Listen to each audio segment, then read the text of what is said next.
Poor girl, hid between a millionaire's legs to escape her ex, and he couldn't let her go after that.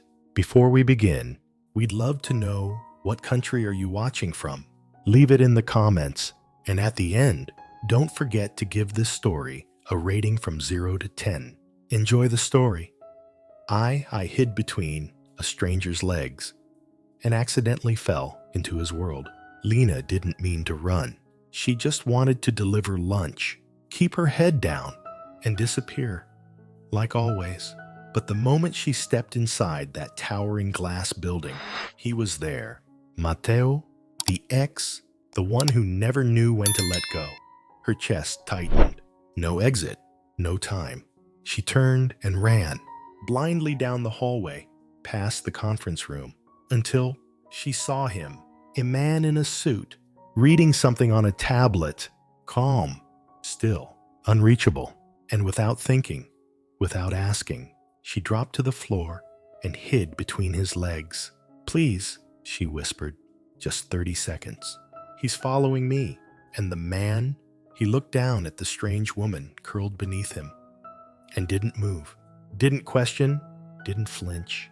When the ex showed up asking questions, the man simply pointed in the opposite direction without blinking. And just like that, she was safe. But what she didn't know was that she hadn't hidden between just any stranger's legs. She had hidden beneath the most powerful, guarded, emotionally untouchable CEO in the entire city. And what began as an escape would become the beginning of something that would change them both forever. A delivery bag, a stranger's legs, and the moment everything changed. Lena had stopped believing in miracles a long time ago, and yet, on that gray afternoon, carrying a half-warm takeout order through the rain, she found herself whispering to the sky, "Just let today be quiet." It wasn't. She stepped into the lobby of one of the tallest buildings in the city-soaked hair, bargain sneakers, and a red delivery backpack that always made her feel like she was still trying too hard to catch up with life. Just one drop-off, no mess, no memories. And then she heard it. Lena, that voice. She didn't have to turn to know it was Matteo, the ex who wouldn't leave the past behind, not the playlist, not the photos, not the pieces of her. He still thought he owned it. He stepped closer. She panicked. Not again. Not here. She turned, bolted down the hallway, the slap of her soles echoing like her heart. And then she saw him tall, still, focused, standing by a long table in front of a screen. A man in a dark suit, reading something on a tablet like the world didn't exist. She didn't ask. She didn't even breathe. She dropped to the floor, crouched low between his legs, pressed the delivery bag to her chest like a shield, and whispered, "Please, just pretend I'm not here." The man froze. He looked down, his expression unreadable.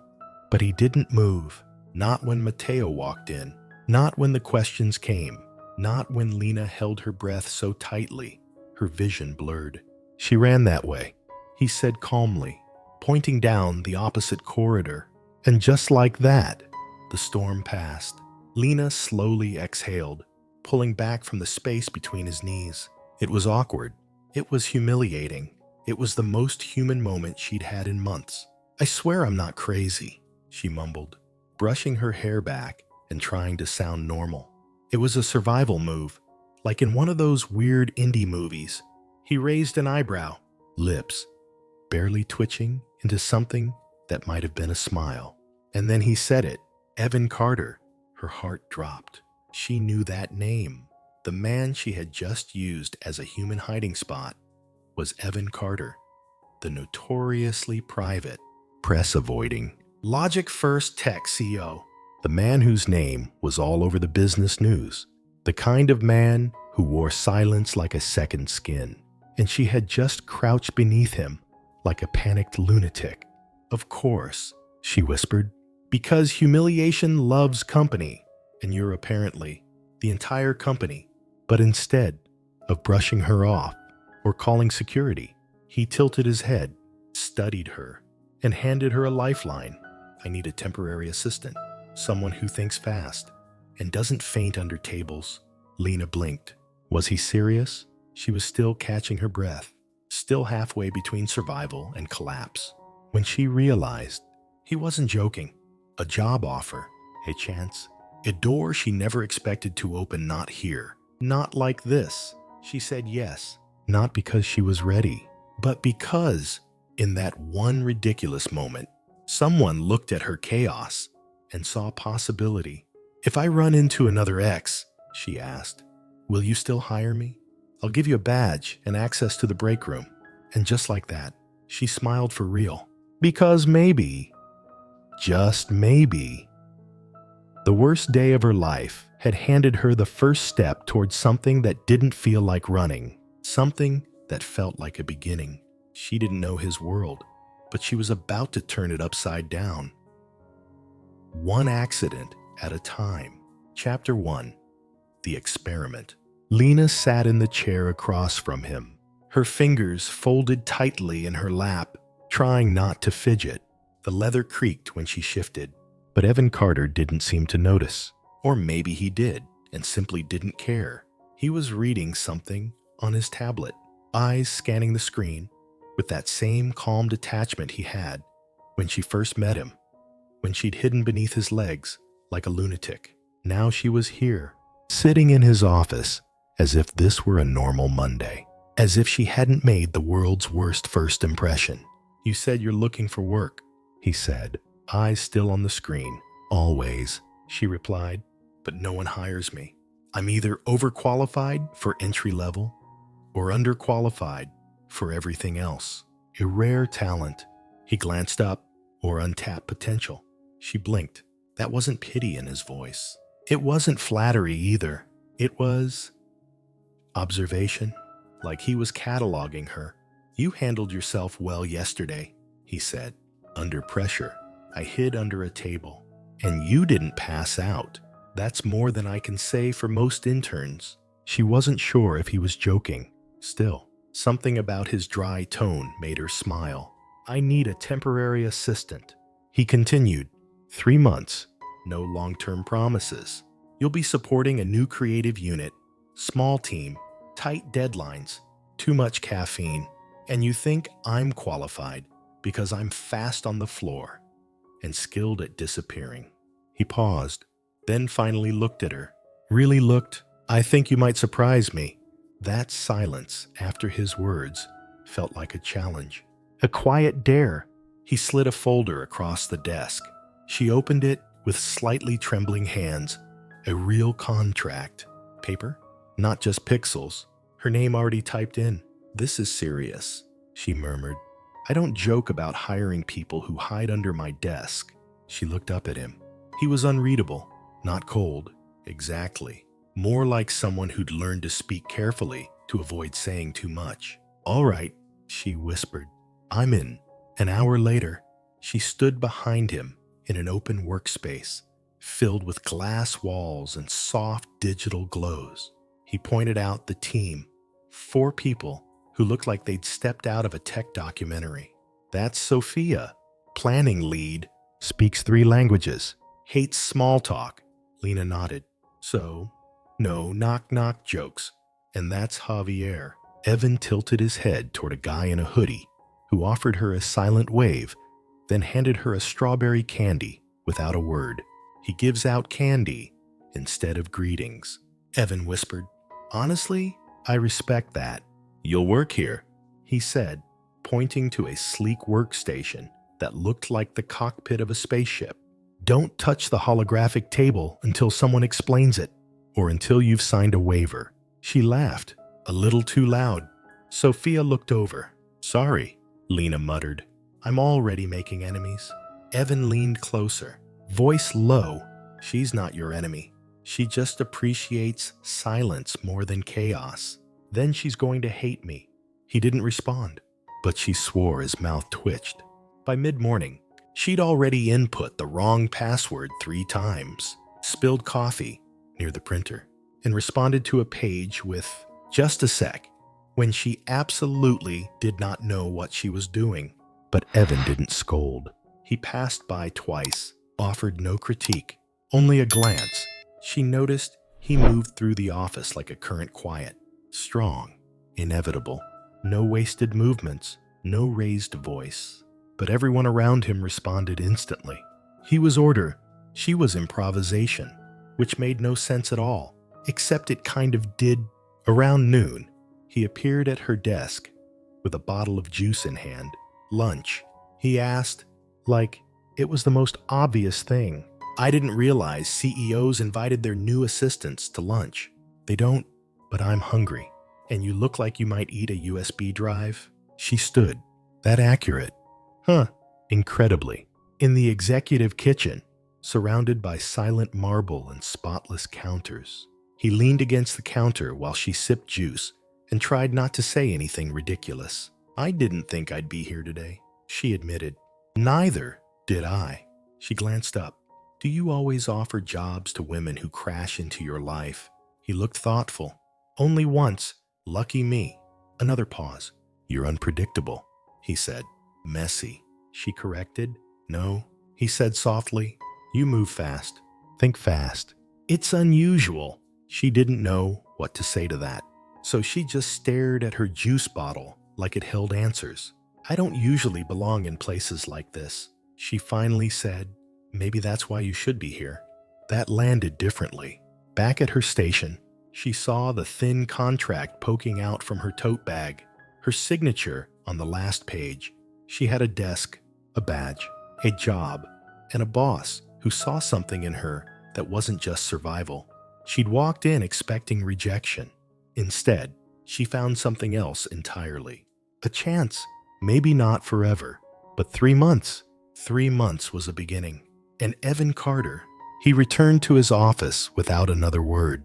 But later that day, when she caught him watching her out of the corner of his eye, just briefly, she smiled to herself because she could feel it. Something had already started to shift, and neither of them were ready for what came next. Chapter 2. The Candy Language. Lena wasn't sure if it was the 5th password reset or the printer that sounded like it hated her. But by noon, she was certain of one thing. She didn't belong here. Not really. Everyone else seemed to glide across the office like they were born in blazers. Their steps made no noise. Their emails were probably grammatically flawless. She, meanwhile, had already knocked over a file holder, spilled her juice under her desk, and answered someone's phone thinking it was her own. She was chaos. In a world that worshipped stillness, and yet no one said anything. No one rolled their eyes. No one laughed behind her back. Evan walked past once, glanced at her screen, then at her face and said, only, don't fight the system. It bites harder when it smells fear. She had laughed, not because it was funny, but because it was human. At 1:17 p.m., a quiet tap landed on her desk. She looked up. A hand pale, long fingers, a single silver ring, placed something near her keyboard. A piece of candy, strawberry flavored, wrapped in shiny plastic. She turned and found Javier already walking away, headphones back on, not saying a word. That was random, she murmured. Sofia, seated across the room, didn't look up. That's how he says you're not alone. Lena blinked.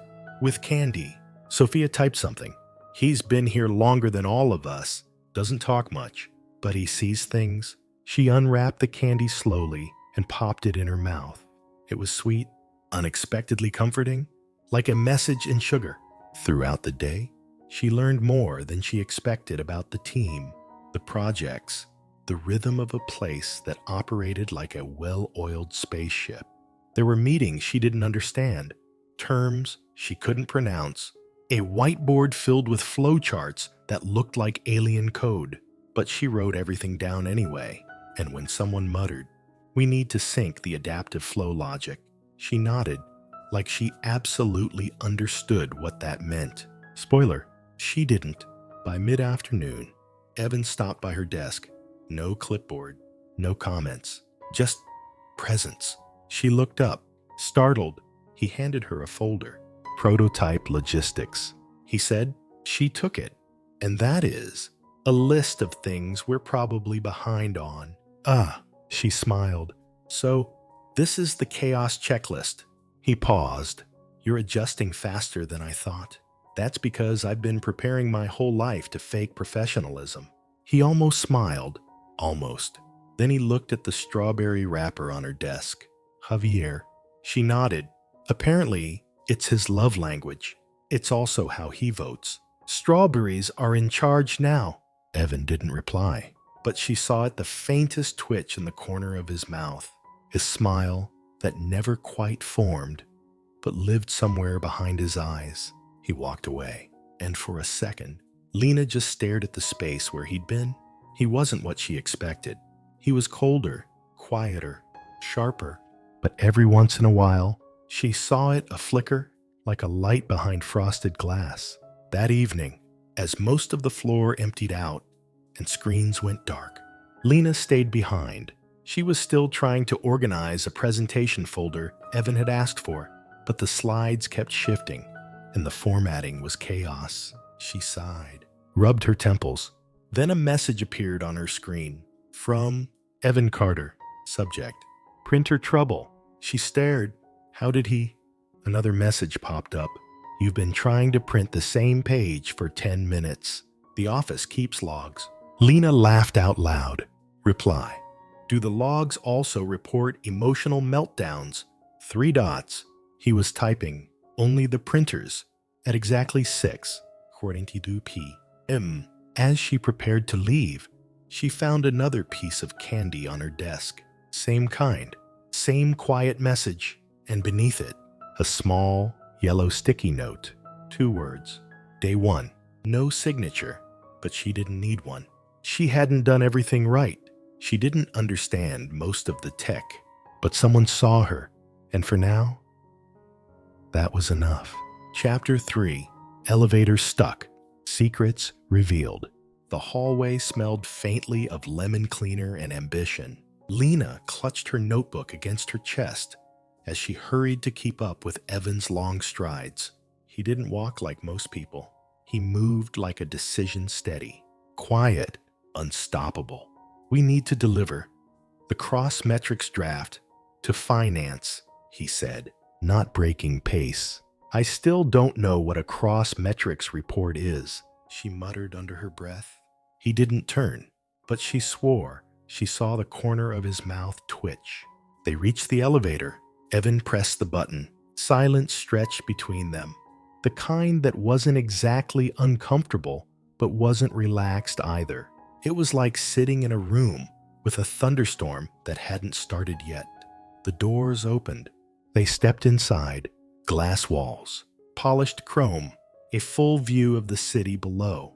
Lena stood awkwardly beside him, clutching her notes like armor. You're doing better than I expected, he said, eyes fixed on the horizon. She turned to him, surprised.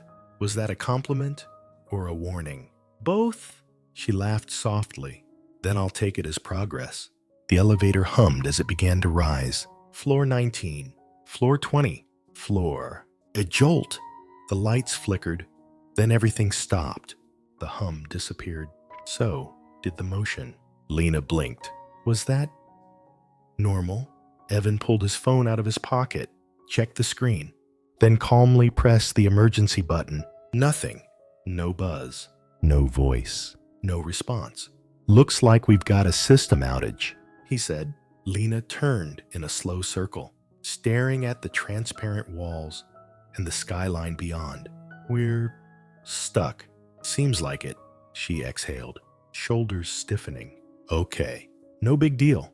Just 20 floors up, in a glass box, with no signal and limited oxygen. Lena, she paused. You're spiraling. I do that, she whispered, especially in tight spaces, or when I run into exes. But honestly, this might be worse than Mateo. He chuckled. An actual, unguarded laugh.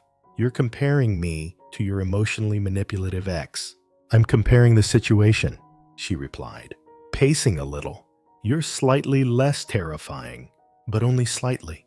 Evan leaned back against the wall, watching her with quiet amusement. You know, she said, after a beat, I hate silence. I've noticed. Can I ask you something? He nodded once. Why did you really hire me? He didn't answer right away. His gaze moved across the skyline, his expression unreadable. Because you improvise under pressure, he finally said. Because you don't freeze. Because you're interesting. Lena blinked. Interesting? In a good way, he added. You remind me that sometimes the unpredictable is more effective than the planned. She tilted her head, examining him. That's oddly poetic for a man who looks like he schedules his yawns.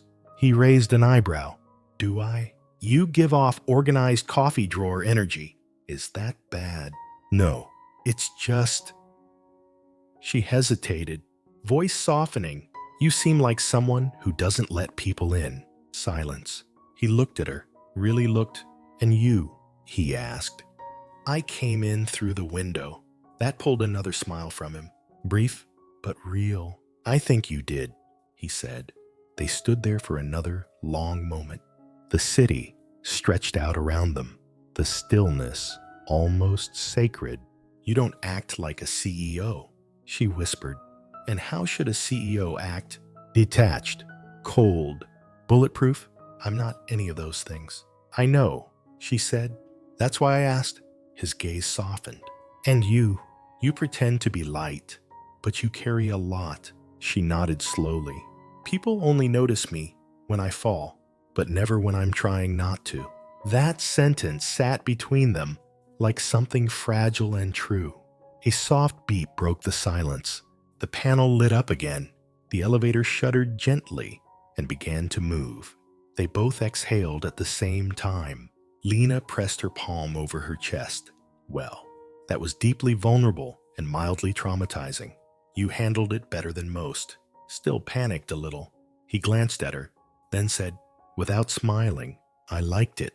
She turned to him. The panic? No. The honesty? The doors opened. They stepped out together. Neither said a word. But something had changed. The kind of change you don't talk about. The kind you feel. The kind that stays trapped in glass and silence. They learned more about each other than months of meetings ever could. Chapter 4.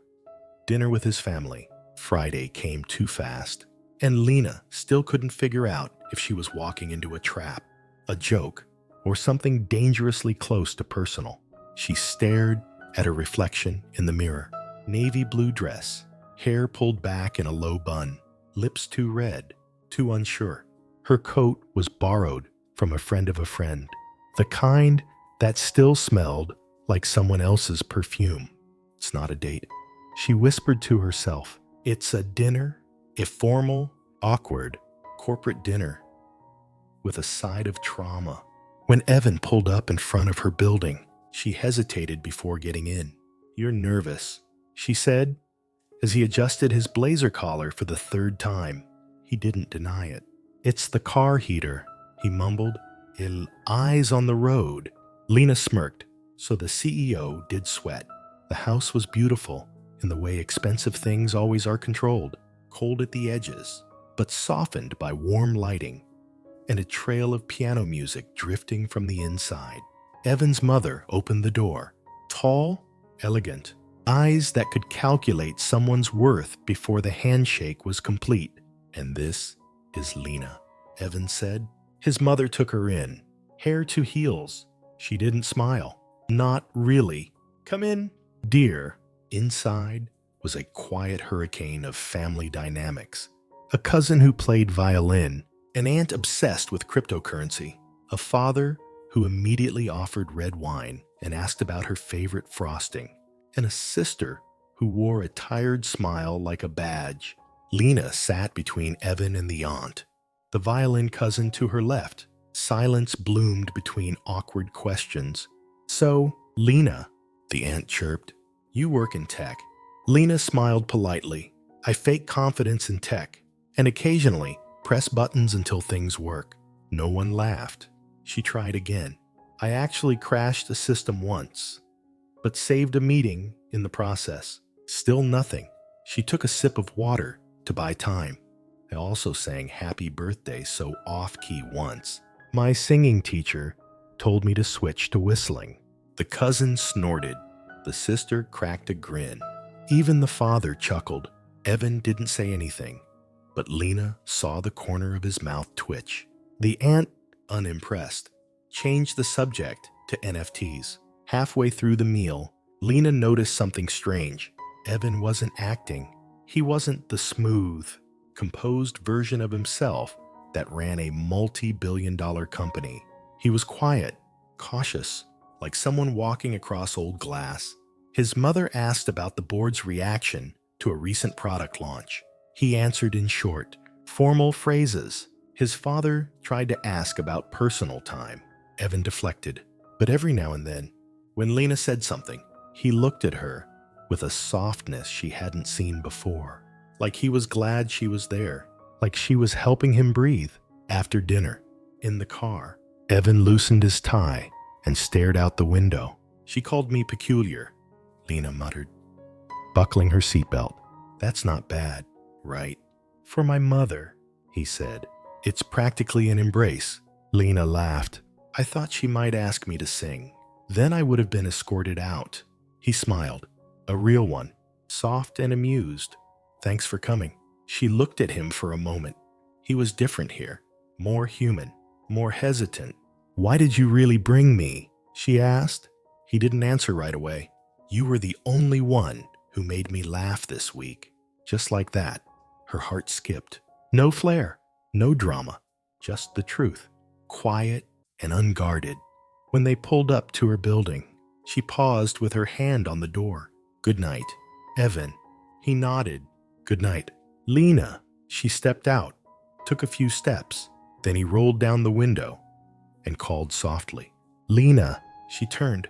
Thank you for being you. She smiled, placed her hands in her coat pockets, and whispered, I don't know how to be anything else. He waited until she disappeared inside before driving away. And that night, for the first time in a long time, Evan Carter went home not thinking about quarterly goals or investor calls, but about a girl who sang off-key and somehow made everything feel right. He brought her to distract them. She came to survive the night. Neither expected it to feel like something real. Chapter 5. The folder that exploded. The presentation room was too perfect. Curved leather chairs, gleaming glass table, imported still water bottles lined in military precision, a wall-sized screen humming softly as if waiting for orders. Lena sat near the edge, fingers wrapped around a tablet she didn't know how to use properly. Her badge felt like a sticker someone had slapped on for a prank. Evan stood at the head of the room, precise as always, white shirt, rolled sleeves, voice calm, clipped, measured. Across from him sat 3 international design executives, all sharp suits and sharper smiles, the kind of people who didn't blink unless it made a deal stronger. Lena had one job: stand there, look useful, and pretend to understand the data floating across the screen. So far, she was succeeding at 2 out of 3. Sophia sat across the table like a judge, eyes narrow, arms folded, her silence louder than anyone's words. The presentation began. Holograms spun in the air. Charts danced. Lena smiled politely and tried not to pass out from imposter syndrome. Then it happened. The screen blinked once, flickered, then froze.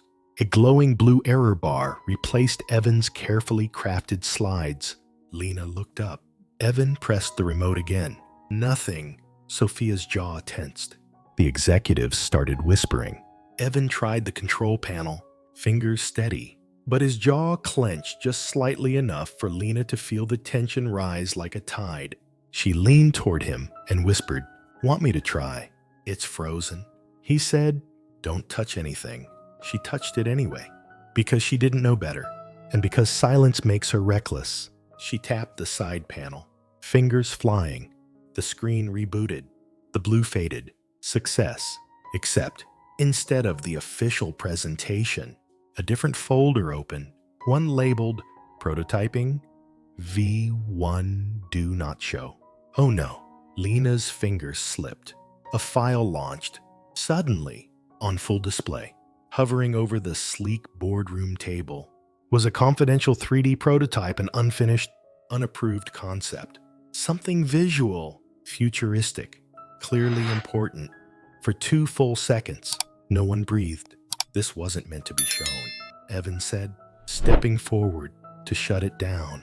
But before he could, one of the executives leaned forward, eyes bright. Wait, are you working with adaptive interface layering? Lena's stomach dropped. Evan paused. We're exploring it, but it's early, internal only. Can we see more? Silence. Lena looked at Evan. Say something. Please say something smart. After a long beat, he nodded once and activated secure view. The executives leaned in. They asked questions, took notes, whispered to each other in a different language. Sophia's face was pale, her hands fisted under the table. Evan, he stood still, a fortress, responded with minimal words. But Lena saw it, the way his posture shifted, the way his hands curled subtly behind his back. He was angry or scared, maybe both. The presentation ended better than it should have. One executive even shook Lena's hand. Excellent support, he said. She nodded, face burning. She wanted to disappear, melt into the carpet, sink into the memory of every bad decision she'd ever made. After the room cleared, Sophia turned to her like a loaded weapon. That was highly reckless. Lena opened her mouth to apologize, but Evan stepped in first. It happened, he said, and it worked in our favor. If that leak hits the press, we'll manage it and fast-track the patent filings. Sophia glared at Lena, then left without another word. The door shut. The room went quiet. Lena stood there, frozen, her voice small. Are you going to fire me? Evan didn't answer. I'm really sorry. I thought I was helping. I didn't mean to. You acted on instinct, he said calmly. You surprised me. She blinked. In a good way or in a please leave the building way? He exhaled, walked to the table, rested both hands on its edge. Sometimes the best results come from accidents. She chewed on her lower lip. So, I'm a walking accident? No, he said, looking at her. You're a catalyst. Silence. The compliment hit her harder than criticism ever could. I'm not good at doing things the right way, she said, voice barely above a whisper. But I try, and that's more than most. He turned away, picked up his phone, answered in French, hung up, then looked at her again. I have another meeting. Can you handle the follow-up report? Even though I still don't know what a cross-metrics report is. It's in the system. And if the system crashes again, hide the computer behind a plant and pretend it never existed. She smiled. That's a real tactic.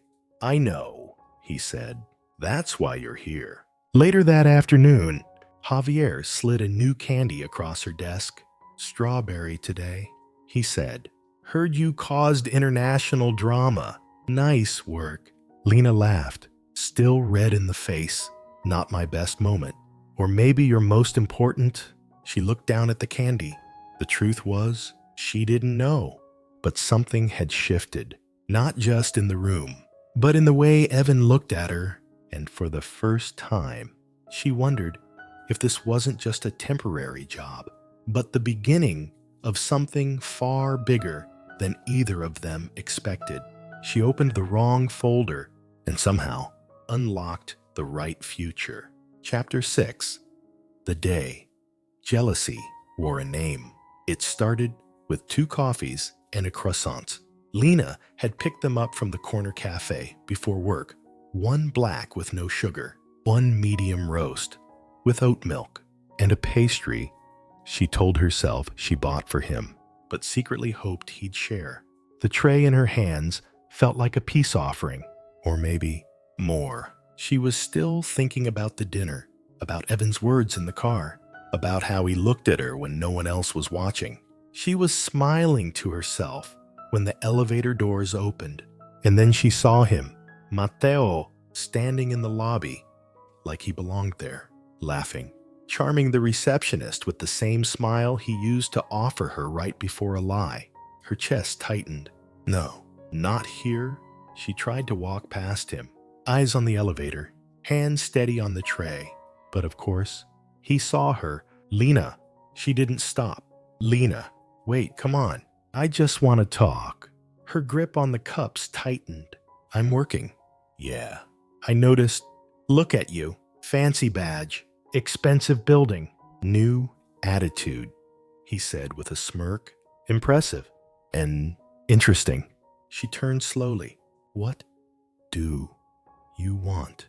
You know, the day I ran into you here, I kept thinking, maybe it was fate. No, she said. It was a test. And I passed by walking away. He laughed. You used to love me. No, she said calmly. I used to be afraid to be alone. He flinched, just slightly, and then, is there a problem? Evan's voice, steady, deep, cold enough to slice through the tension. He stood behind Lena, hands in his pockets, expression unreadable. Matteo straightened. No problem. Just an old friend. Old friend. Evan repeated, like he was filing the words away. Matteo extended his hand. Matteo. IT. We go way back. Evan didn't move.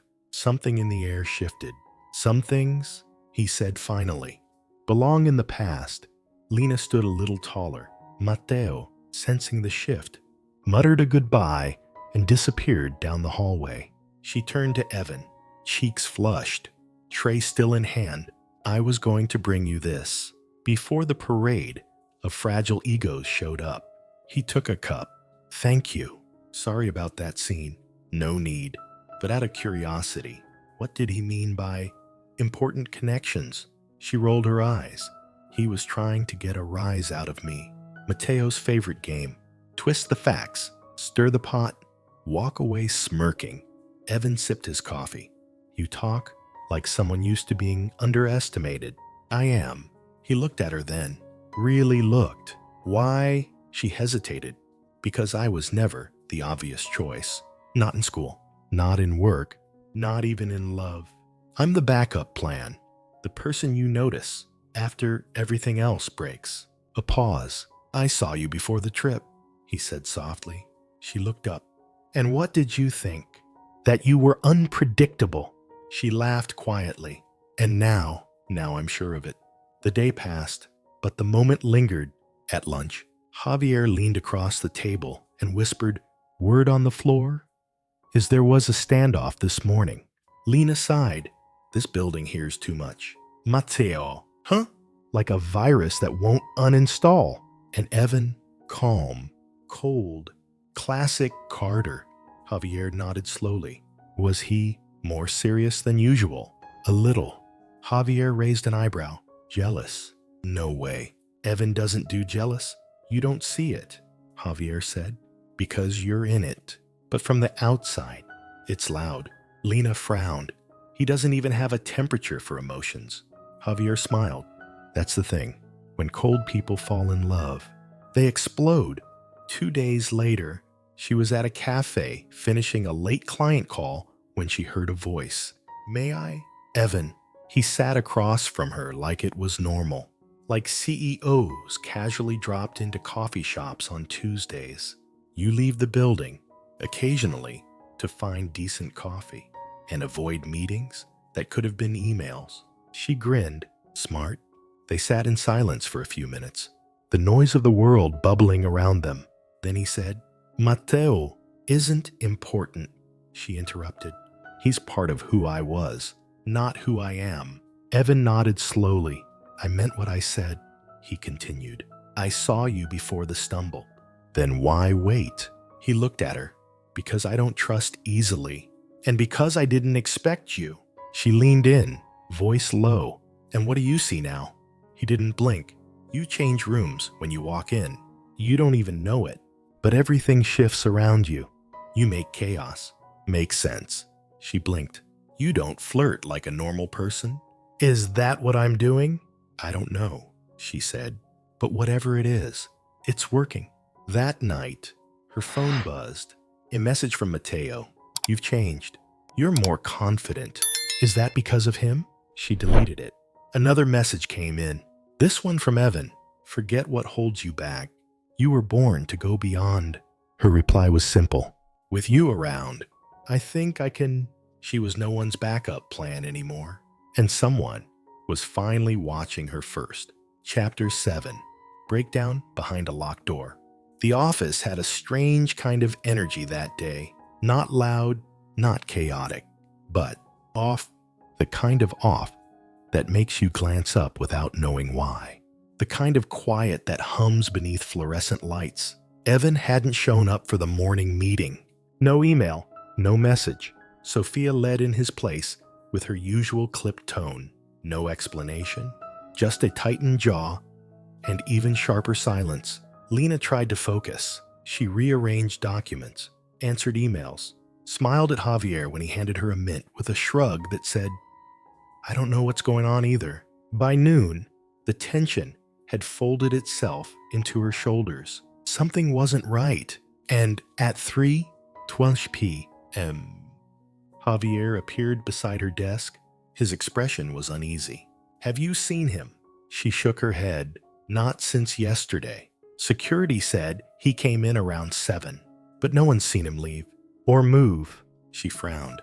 Is he in his office? Locked the door. Won't answer. Lena stood before she knew why. Her body moved faster than her thoughts. She walked down the hallway, past the meeting rooms and the silent glass fish bowls of strategy boards and unfinished dreams. Her heels clicked too loudly. She stopped in front of his door, knocked once, then again. Evan? Her voice was soft. Careful? No answer. She pressed her ear to the door. Silence. Then a sound. Not quite a sob. Not a cry. Just something fragile trying to hold itself together. Her heart dropped. She turned to the security guard. Open it. I need clearance. I'm his clearance.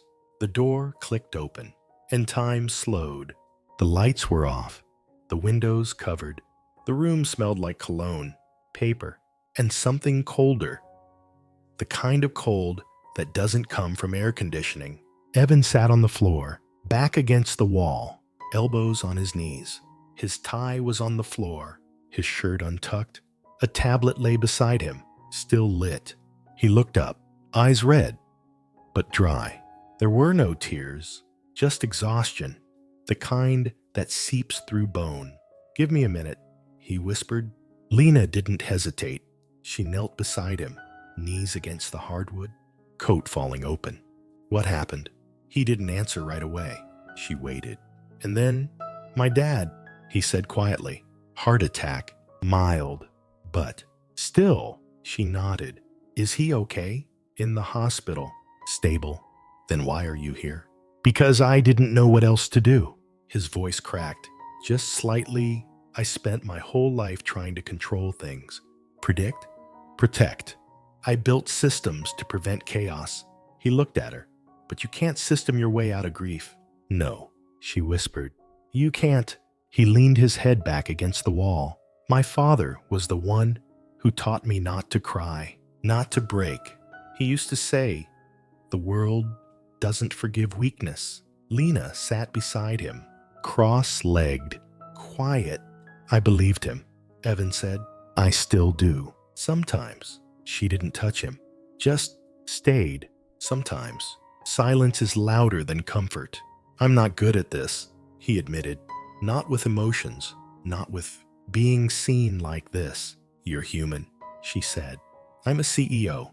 You're a son. After a few minutes, she reached for his blazer, draped over the chair, gently placed it over his shoulders, like a blanket. You don't have to be strong right now, she whispered. His eyes closed. Do you want to go to the hospital? I don't know if I can see him like that, he admitted. He's always been invincible. Sometimes, she said. Even giants fall. And it's okay to hold their hands when they do. He looked at her. Really looked unmasked, unarmed. Why are you here? Because if it were me behind this door, you'd come in too. An hour later, he stood, washed his face in the small sink beside the shelves, adjusted his sleeves, ran a hand through his hair. His reflection stared back, no longer the unshakable leader, but something better, something real. I want to see him, he said.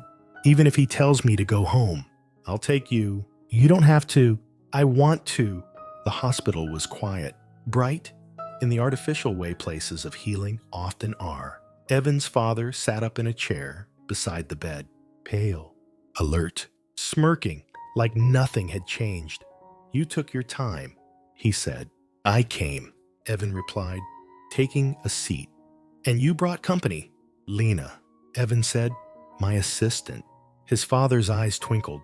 The kind of assistant who breaks into locked rooms. The kind who knows when someone's about to fall. She said softly. He nodded. Smart girl. They talked for 30 minutes about cholesterol, about age, about how control is an illusion none of us really get to keep. Before they left, Evan's father reached for his hand. You're going to be a good man, he said, even if you cry sometimes. Evan didn't speak, but something inside him shifted. Lena saw it. On the way home, they drove in silence. Then Evan said quietly, you were right. About what? That I hide everything, that I don't let people in. She smiled faintly. And today, I let you stay. She looked out the window, her voice steady. Then let me stay tomorrow, too. Not just in the hard moments. He reached over, took her hand. Not just the hard ones, he said. The good ones, too. He broke in silence, and she stayed in the silence. And somehow, they found each other there. Chapter 8. A Dance Among Assumptions. It started with a single sentence, spoken like it was no big deal. There's a gala Friday night, Evan said, glancing over his tablet. I need someone I can count on. Lena blinked. You mean? Me. You've handled public pressure before. You adapt. You clean up disasters and make them look intentional. She narrowed her eyes. That sounds like a compliment. Dressed as a job description. He didn't deny it. It's just one night, he said. Dinner, small talk, no seafood, no seafood. You said you were allergic.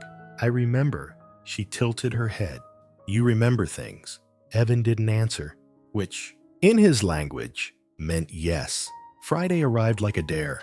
Lena stood outside the gala hall in a borrowed black dress, tugging at the neckline like it might behave differently if she threatened it. She stepped inside and instantly felt like a misplaced puzzle piece. Crystal chandeliers hung like frozen waterfalls. The air smelled like old money and newer tension. Every guest was dressed in quiet, opulent silk, velvet, tailored edges. Then she saw him, Evan, in a perfectly cut suit, tie straight, posture impossible. He looked at her like she wasn't chaos, like she wasn't a mistake in heels, like she was exactly right. You look elegant, he said simply, and you look like someone who does his own taxes. Is that good? It's very Evan. They entered the main room together. Lena noticed the glances, whispers, the subtle sideways smirks from executives with expensive pens. Are they staring at us? She whispered. Yes. Why? Because I never bring anyone. She froze slightly. Oh, they assume. He added, assume what? That we're together. Lena hesitated. And does that bother you? He didn't answer right away. No. Dinner was a blur of small plates and smaller talk. At some point, a company partner leaned across the table and smiled. You must be Lena. She nodded politely. I've heard of you, he said. Quick thinking. Prototype incident. Evans, wildcard. Lena smiled tightly. Is that what I am? You made quite the impression. Later, when the music started, Lena found herself watching the couples move across the marble floor. She hadn't danced in years. Not properly. Not like this. Evan appeared beside her, offered his hand. "You're really doing this?" she asked. "One dance," he said. "For optics, of course." Optics. She took his hand and stepped into something that didn't feel like optics at all. He led carefully, one hand on her back, one holding hers. Her breath caught, not because of the steps, but because of the way he looked at her, like she was familiar and brand new, like she was the thing he'd stopped expecting. "You don't talk much when you dance," she murmured. "I'm trying not to step on you. You're surprisingly good. You're surprisingly light." They moved like they'd done this before, in some other life, in some other story. And for a moment, the room faded. Just music, skin, breath, glance, and then a click, a camera flash. 2, maybe 3, photographers, circling like moths. They pulled apart, not fast, not awkward, just with awareness. "They're going to publish that," Lena said quietly. "I know. And what will they say?" Evan met her eyes. "That we danced well together." She didn't reply, because her heart already had. In the car on the way home, neither spoke for a while. Then Evan said, "You're not just my assistant anymore." Lena looked at him, saw the shadows under his eyes, the softness creeping into the corners of his mouth. "And you're not just my boss." They danced like no one was watching, and yet everyone saw what they couldn't say out loud. Chapter 9. The coldest goodbye. Monday started like any other. Lena arrived early, balancing 2 coffees in one hand and hope in the other. The memory of the gala still clung to her. Not the music or the champagne, but the look in Evan's eyes when he said, "You're not just my assistant anymore." But as she stepped into the office, something was wrong. Sophia stood beside Evan's workstation. Her arms were crossed, her lips pressed into a line. Lena's chest tightened. "He's not here." He was called to a board meeting. Sophia didn't elaborate. She didn't need to. The silence said everything. Evan returned later, but not to her. He walked through the office without a glance, no nod, no hello. Lena watched from her desk, her fingers tightening around the paper cup in her hand. That night, no message, no emoji, no 3-second voice note that made her smile like an idiot. The next day, it got worse. Sophia called her in. "Mr. Carter asked that you deliver reports to me from now on." Lena blinked. "Why?" "He's reorganizing, realigning responsibilities, and I'm being pushed out." Sophia didn't answer. She just offered a clipped nod and returned to her screen. By 4:00 p. and Cinder. Lena couldn't take it anymore. She marched to Evan's office. Didn't knock. He was there in his usual spot eyes on a glowing screen. Posture cold. Face unreadable. "We need to talk." He didn't look up. "Not now." "Yes, now." She stepped forward. Her voice shook from rage, confusion, pain. "You're shutting me out without explanation." He closed the laptop, finally looked at her. "I'm reorganizing the team." "No," she said. "You're pushing me away." His jaw clenched. "It's better this way." "Better for who?" "For the board." They weren't pleased, he said flatly. "The photo, the assumptions, they think I compromised professionalism." "And did you?" she snapped. "Was it a compromise? Or are you just afraid they saw something real?" Silence. He looked away. "I'm the face of this company," he said. "Every decision I make reflects on it. So I'm... what? A liability now." He stood, his voice cool and final. "You're a distraction I can't afford." The words dropped like ice on tile. Lena stared at him. "No," she said quietly. "I was a person you asked to stay. In the good moments, in the hard ones." His face didn't flinch, but his hands tucked behind his back were shaking. She reached up, took off her ID badge, placed it gently on his desk. "You don't have to push me away," she said. "I'm already leaving." She turned and walked out. And this time, he didn't stop her. In the elevator, Javier found her, eyes glassy, posture too straight. What happened? Nothing, she said. Nothing that didn't start with a dance. The following days blurred. Lena went back to freelance gigs, deliveries, whatever paid, but the coffee didn't taste right. The streets felt too loud. The world, too, muted, and she hated herself for missing him, for still saving his voice note in her phone. At Carter HQ, Evan tried to pretend. He buried himself in work, meetings, spreadsheets, but her chair sat empty. Her laugh didn't echo. The air felt colder. At night, he stared at the ceiling and whispered, "I made a mistake." One Friday afternoon, Lena delivered a document to a publishing house downtown. A voice stopped her. "Lena." She turned. "Sofia, you're making deliveries here now." Lena raised her chin. "Work is work." Sofia hesitated, then softened. "He's a mess. He doesn't sleep, barely eats. He hasn't reassigned your desk. It still looks like you just stepped out." Lena said nothing. She didn't need to. She already knew. That night, Evan found a small yellow sticky note tucked inside a drawer. The one Lena had left months ago. It read, "Blood sugar alert. Watch out for too much seriousness." He stared at it, then smiled, just a little, and for the first time since she walked out, he stopped pretending and started planning. She walked away to protect her heart. He let her go to protect his name. But some goodbyes don't end things. They begin them. Chapter 10, 2 seats, 1 future. 3 months later, the building felt different. The lobby still gleamed, the windows still reached for the sky, but something in the air had shifted. Maybe it was the design team's new energy. Maybe it was the buzz around the company's international expansion. Or maybe it was her. Lena walked the hallway with confidence she didn't know she had months ago. Head held high, tablet under her arm, lanyard now replaced by a sleek badge that read, "Director, Strategic Design."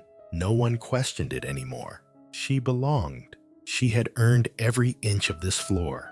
That afternoon, Javier waved an envelope at her from across the creative suite. "Big one? Conference invite. You're opening the talk with Evan." She stared at the envelope. 2 names, 1 stage. Of course, it would come full circle. Later that night, Evan walked into his apartment, loosened his tie, and exhaled. The rooms still echoed, but tonight felt different.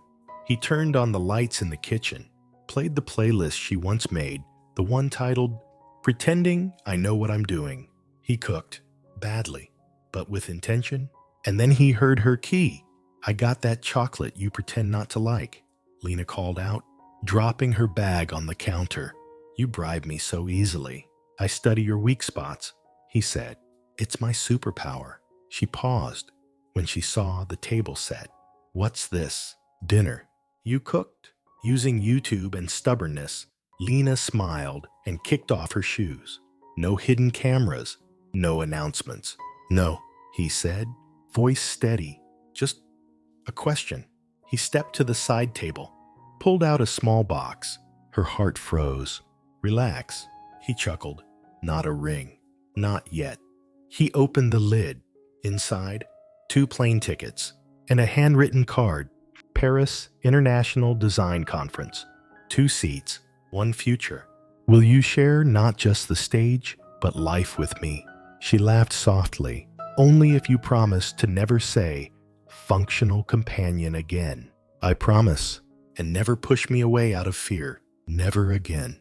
She took the tickets, touched the card, and whispered, then yes, 1,000 times. Yes, Paris.